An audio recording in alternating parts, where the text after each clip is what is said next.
All right, we've just been listening to Utah officials, including Governor Spencer Cox, talk about the assassination of Charlie Kirk. A bit of confusion there for many of us covering this and the press as well that was gathered because the head of the FBI director, Kash Patel, put out a post on X just before this news conference saying that the subject of the shooting, I'm going to read it here, the subject for the horrific shooting today that took the life of Charlie Kirk is now in custody. Now, it was unclear from the news conference who exactly was in custody, but later the governor saying there was a person of interest in custody, and later a police officer saying that they're trying to sort of connect the dots right now. I do want to bring in our national law enforcement and intelligence correspondent, Tom Winter. Tom, look, things are very fluid. This just happened a few hours ago.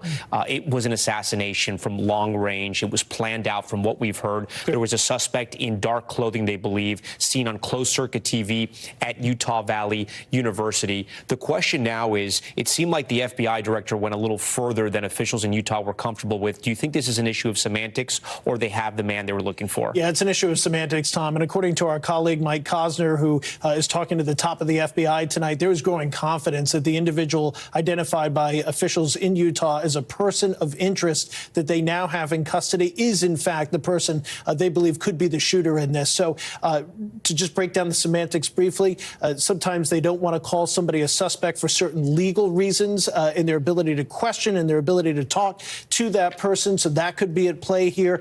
In addition to that, they want to make sure that they can match up the evidence that they've recovered and seen so far to this person before officially calling them a suspect. Right? But right now they have a real good feeling that the person they think is responsible for this assassination, they do have, in fact, in custody.